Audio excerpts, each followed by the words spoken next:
One of the things that tech startups and most B2B companies have in common is their aversion to marketing. Most prefer to go deep on product development and then take a build it and they will come approach to marketing. Not surprising then that so many struggle to get customers, especially in hyper-competitive markets. But how can companies with limited budgets compete, even with bigger players? Hi, I'm Jane Singer, and thank you for joining me today on A Seat at the Table and being part of our global community, which has now grown to over 100 countries. Today I had the opportunity to speak with Christine Wetzler, founder and president of Pietryla PR and Marketing, a specialty firm with an international reach. The firm has been recognized as one of Chicago's best PR firms and digital marketing agencies. Christine is an expert in helping emerging companies and startups go from zero to hero, even if they have limited resources. In this episode, she discusses strategies and tactics that any firm can implement, even low-budget startups. What to do when you're struggling with client growth, how to build market credibility for your company and brand, and why companies need to look beyond social media to grow a profitable business. Before we get started, if you're a supply chain executive who'd like to finally put an end to information overload and get a simple, concise, fact-based summary of key market developments and shifts, then the current situation in sourcing is exactly what you're looking for. To get immediate access, head on over to thecurrentsituation.net. That's thecurrentsituation.net, where you can get all of the details. I'll put links in the show notes, and of course you can find all of the links and details over on our podcast website, seatpodcast.com. Now let's sit down with Christine and find out how we can start to grow our customer base, even with minimal marketing resources. Christine, thank you so much for joining us on A Seat at the Table today. I think that what you're doing specifically with marketing in the B2B space is so interesting, because I think that that's one sector where we don't really see a lot of companies that have expertise in that. And many companies in B2B also look at marketing as sort of a waste of money, right? Marketing is something that big, rich companies do. So for anybody else, it's like, don't bother with that. So I'm anxious to talk to you and get your views on this. Absolutely. I think you're right. B2C has always been more of a leader in the creativity and the innovation in the marketing space. But having worked in both throughout my more than 20 years, I definitely see, especially now that B2B is starting to come around, they're starting to see the gains that you can achieve on some of the more consumer-focused marketing play. Right. And I think the other thing that's changed dramatically, at least over time that I've seen, is everyone's ecosystems have gotten a lot louder. Right. So before, especially before social media, B2B had salespeople primarily, and that was why marketing to them didn't necessarily rise to the top of their largest priorities, because in effect, the salespeople did a lot of their marketing. That's a good point. But if you look back on it, they were doing, the B2C marketing and PR that we're doing now. Right. It's just that it wasn't as time intense. Yes. So they did it as kind of a sidecar to their sales responsibilities. And now, because we're finding it's more ubiquitous, people need to spend some more time on it. And it can be a second job for a salesperson if they're trying to do it themselves. Oh, absolutely. I mean, it looks easy until you're the person who has to do it and you realize it can be overwhelming. That's right. And I think they're also getting more sophisticated with tracking. A lot of times consumers, you have direct to consumer and then you have cataloging. Right. That happens online. And whether that happened in a catalog, but via print or online, there was a path or a journey that you could track the consumer. And the B2B, again, that kind of went through a salesperson for the most part. So now, though, you're seeing more B2B sites, more B2B brands following in that path where they're selling their services or selling their hourly rates or whatever it is that they have more online in an e-commerce situation. So it opens them up to more consumer tactics. Yeah, I think that's really interesting. And I think that on the consumer side of things, certainly there's been a lot of focus on the number of clicks and the number of views. And now that B2B gets into it, I mean, with consumer, you could say that there is a wider potential audience for any given consumer product, where B2B is really oftentimes very focused. And yet you see people who are chasing clicks and views. And perhaps you could weigh in on that a bit. Yes, certainly. And it's a very important question because I think people get hung up on that. And Yeah. I always come back to what is the goal in the situation? For sure. I mean, if you look at it in tandem with a B2C with likes and clicks, the reason that those are important in a straight B2C situation is because that's the reach you need in order to sell a certain number of products in that channel, on the website or on the app. Whereas on B2B, you're looking more for credibility and your reach is measured a little differently. Most B2B doesn't sell online or in the public space. Right. It still is very much a hand-to-hand sale in many respects. And so unless you're a software and you have a subscription, but even then, you're not reaching a broad audience, you're reaching a very specific audience. And so, yeah, the likes and the reach are not as important as a measurement tactic. Okay. Because you can achieve the same reach that you need. You can achieve the targeting that you need without getting likes and things like that. So I always tell people, don't be afraid if you put up a Facebook post and it's only one or two people actually like it. Right. You may have reached your audience just by virtue of the fact that it showed up in their feed. Right. That could be reinforcing their credibility with that audience without that being measured in a like or a call to action completely. So there's a subtle difference with B2B there. I think that's a very good point, because you're absolutely right, particularly for B2B, which oftentimes is a more critical purchase because it's something you're buying to utilize in your company, as opposed to something like buying, let's say, toothpaste, where worst comes to worst, you don't like the taste, okay, you just buy a different brand next time. It's less of a commitment. So yes, the importance of reinforcing credibility and the sense of reliability and trust that you get from seeing, like you said, that post or that ad again and again without people clicking on it. Yeah, that is very important. If you really think about your own journeys through LinkedIn and things like that, the companies that you give a lot of credit to from a credibility standpoint are those that are seen in your feed that often. But the ones that are doing a good job of making sure that their name is in front of you, whether it's a direct selling opportunity or not. And I think it's so subtle, you might not realize it until that's a lot of times when CEOs come to me and say, my competitor, every time I log into LinkedIn, he's doing something. He's on a webinar, he's doing this, he's doing that. I can guarantee you that the CEO is not doing anything differently. Right. He's seeing that brand and that person more often. He's not liking it. He's not interacting with it, but it's still there. But yes, I think people do forget that the journey requires a lot of touch points in order to create credibility. And you are exactly right. That credibility bar is a lot higher in B2B than it is in B2C, because you've got it exactly right. You don't like your toothpaste that you picked up in Target, well, then you get another kind next time you go.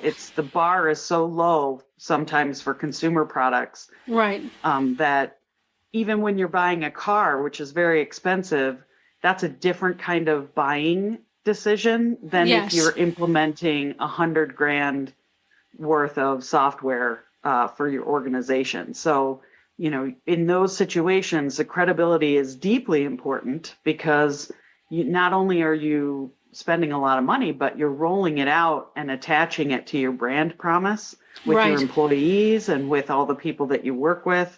And so if the company you're working with doesn't seem strong or doesn't seem like they have their ducks in a row, it can be harder.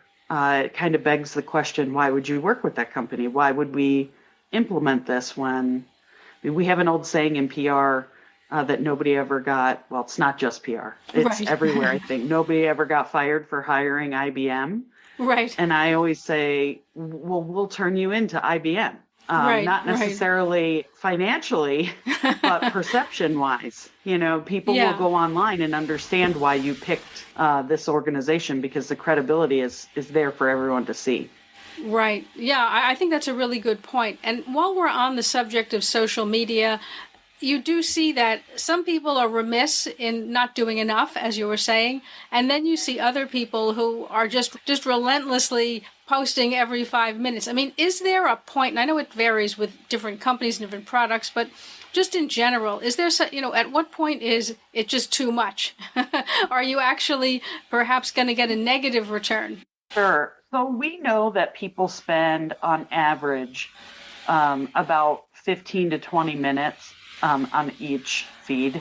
So you can imagine that people go through LinkedIn and Facebook, and it's usually when they're waiting in line or they're on the bus, or so, that averages out to about 20 minutes.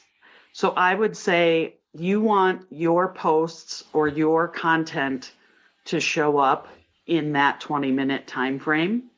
Wow. So I don't think there's a necessarily formula. I think there definitely has to be a strategic intent. If you're trying to do thought leadership, for example, you want to make sure that you're engineering those posts so that they exemplify that. And that's hard to do, 15 times a day. Oh, absolutely. But if you're talking about products, if you're talking about decisions, you can absolutely take that more than once. And one example that I often give is the articles that we get. A lot of times B2B companies will take an article, they got a Forbes article, for instance. They will send out a tweet or on LinkedIn, hey, we just appeared in Forbes. Right. And then that's it. And they won't do any more.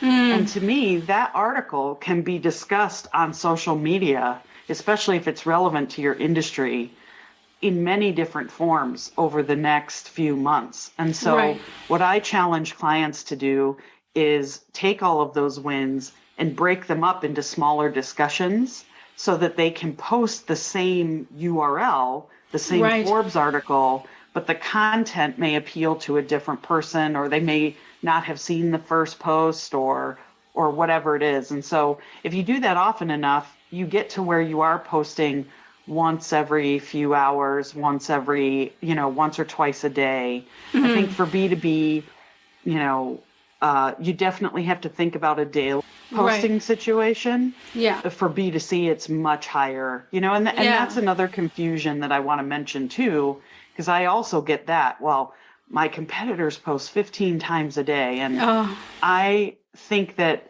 there definitely is an overkill for especially B2B, because people you're not going to buy $100,000 worth of software because of one LinkedIn post. Right. So if you're posting 15 times a day about your product, it could get a little overwhelming for your target audience. Right.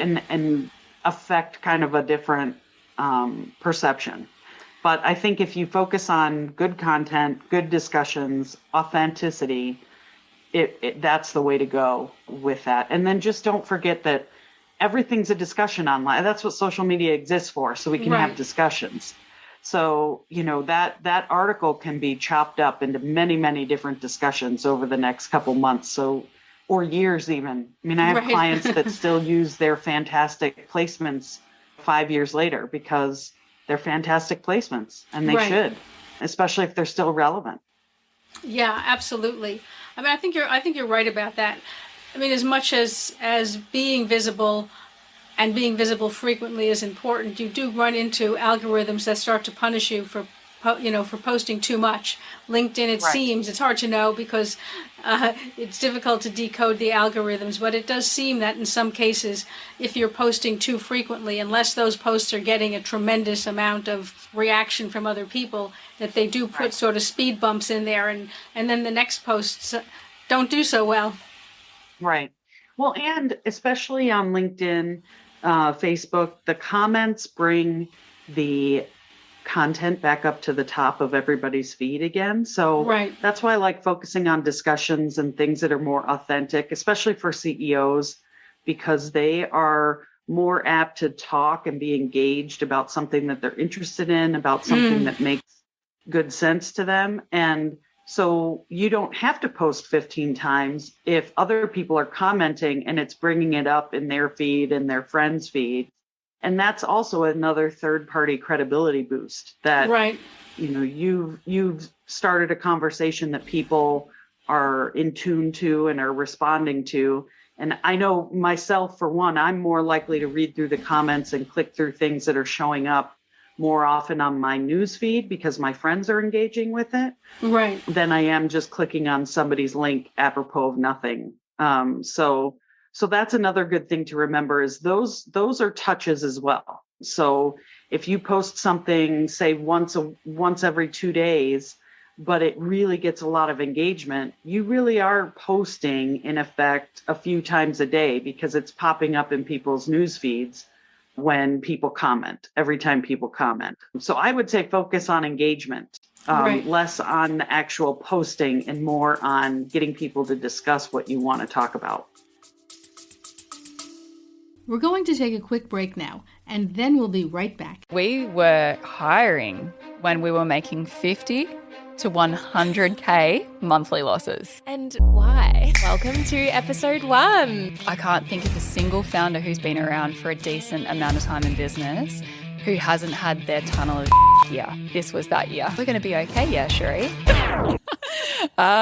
Some are going to hear this and think, you TDP. But hear me out. You only have to do the math to understand that very soon we were $500,000 down. I think that's a really good point. I think you're absolutely right. Quality over quantity. Now, if you're talking about smaller companies, emerging companies, startups, obviously they have less budget and less manpower than a larger corporation. Where do you recommend they start? Given whatever budget that they have, where should they start? Where should they concentrate their budget for the time being? So I think the first thing that anybody needs to do when they start marketing is decide where that credibility mark is. What is it that you want to be when you grow up, or what is it that you want to have happen that's not happening? Okay. They start with the results, like I need articles. And then when I ask them, why do you need them? They say, well, it's for leads. And I say, well, if you want leads, articles aren't going to do that. So when you start with what you want to have happen, and I would guess that for most startups and emerging business, that is leads. They want sales. They want people to be aware of their business. So I would start them first on Google Ads, quite frankly. And interesting. On their website, you can do something that's called remarketing. So when somebody comes to your website, I know, Jane, you know this, but for people that are listening that might not. No, it's good to explain it. Yeah, they come to your website and they will go to Amazon or the Wall Street Journal and see your banner ads on those sites because they visited your website. That's called remarketing, and that's very easy to set up. You can spend as little as $100 on those kinds of ads, and they're especially with Google now. Google's made it so easy to set up display ads. They also have a remarketing tool for your website. So you can pop on there, spend a few $100s, if that, on those ads that are targeted, and that will start to bring in leads for you. So, what I would say after that is that's when you're talking about more traditional PR, because you need to build your credibility in two ways. Your brand, you want people to see that. but you also want them to start seeing your infiltration into the marketplace. And that's Yes. where PR comes into play. Right, So. right. Yeah, I think that makes a lot of sense. Now, a lot of companies that get started, particularly in B2B, typically the focus really is on product development, building out the software, trying to refine the look of the product, and nothing has really been thought of at all on marketing. So what should they be sort of looking at in terms of setting a budget? Again, it depends on where you are in your growth from a business standpoint. Okay. I would say that at the beginning, you need to spend a little bit more on marketing. Right. Just because you need to make everything consistent. So Yeah. Consistency is really the name of the game at the beginning. You want your packaging, your website, your anything branded Right. from your company to say and look and feel the same way. And you want to make an effort to do that. So obviously that's going to be different for everybody. Right. I'm a service business. I don't have widgets, so I don't have Yeah. to worry about packaging and all that business. But there are companies that have a fantastic website, but then when you order their product or you order something from them, the customer experience doesn't come through as slick and confident as the website does. And so you want to fix those things at the very beginning when they're easy to fix. Right. And it's kind of a paradox for new business owners because it's spending money and time on something that isn't measurable at the Right. beginning when everything is measurable at that point. But I will tell you that fixing it later or finding out that you can't grow as fast as you want into a certain part of your market Right. because of it is a really expensive problem to have later Right, yeah. in the game. And so even though it seems expensive at the front end, it is so much expensive to fix it to start with, to make it correct the first time, than it is to try and fix it later. And I've definitely had clients that have struggled with this. They have a good idea, they have a good concept, they may even have a few baseline customers that keep the lights on and everything afloat. Right. But they can't grow. And when we start to pick down into everything, peel back the onions, we realize customer experience is not great. And Right. they don't necessarily think that that's part of their selling strategy. And I would say it is nowadays. It has to be. It has to absolutely. be. People are just, but I would add the caveat that it doesn't have to be crazy expensive. Okay. It's just, you have to have an appreciation for it at the beginning of, building the situation. Is there any benchmark that you might say in terms of, well, when you're putting the company together, if this is your total expenditure on all areas, this percent should be on marketing, or if this is what your sales target is, this percent should be on marketing, assuming that we're still talking about B2B? I usually say 5 to 7%. Okay. And a little less of gross too, not of net. I think that may be a little shocking to some business owners when they're writing their business plan, but I would say again, at the beginning, that is the least expensive time to build your customer journeys and Right. to reinforce them in the public eye. And so it's hard to quantify later. It's hard to look at something and say, well, I knew this was going to happen, and quantify what has been lost because it hasn't been put in place. So marketing definitely needs to be more included and respected at the beginning of an emerging companies. It's a little frustrating for me when they don't, quite frankly, Right. when they say, well, I'll need you in a few years when, Yes.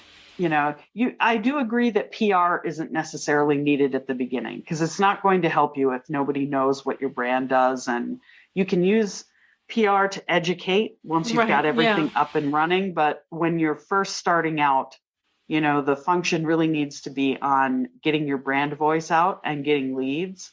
I think it's an important point because when you get started in this, if you don't come from a marketing or advertising background, you don't know what you don't know, so to speak. So you come into it with what you know. So people will come into a startup because they know how to develop software, right? Or they know how to design a product or whatever that might be. And so they are sort of flying blind when it comes to understanding what role marketing might play, how to go about it, and so forth. So I think it's important that people are educated on this side of things. I think it's also important to tell business owners, whether they're startups or not, because I've seen it across the board, that same challenge occurs on the other side too. And I think that's why people struggle with hiring marketing agencies or hiring consultants or even hiring like a CMO. It's because CMOs are good, or, marketing people or account executives or whatever it is, they're oftentimes very good at what they do. They're good at PR. They're good at marketing. They're good at digital marketing, but they aren't business people. Right. So, a lot of times they have the same lack of capacity to look at the whole picture and say, this is what you need in this moment. So I think that's important too, to try and find, if you're looking for help, find somebody that understands business too. Right. Because it'll help them and you make decisions based on your actual goals. Yes. Yeah, I think that's a really good point. The clients that I've seen not do well with marketing and PR are the ones that aren't listening to the market, Yes. the ones that are not paying attention to what they're assuming that their customers want X and they really want Y, and they're still marketing to X, and then they're complaining because they don't know why the leads aren't coming in. And it can be as simple as just listening and changing your marketing, tweaking it to start talking about why instead, and then boom, everything changes. So, I think that's one thing that I've over 20 years struggled with a lot, is an assumption that a business owner has about their business. It can be really hard. I've owned my own business since 2002, and I'm guilty of it too. Somebody will say, well, that's not how we do it anymore. And Right. It takes me a minute to get the grace to say, please explain it to me, so I can understand where you're coming from, rather than, nope, that's how it's always been, So I for a business owner, especially one that's doing okay, it can be hard to say, but you could be doing even better. You just don't know it.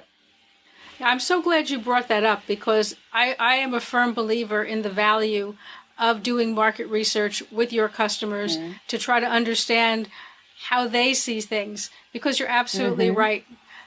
We fall into the trap of making assumptions, and also at looking what competitors do and looking at those as sort of the guidelines for how we do things. Whereas what you're saying, which I think is quite important, is that talk to your customers, see how they see things, see what they want, see how they're interpreting things. Now, Christine, you've shared so many interesting things. How can people connect with you? Where can they find you?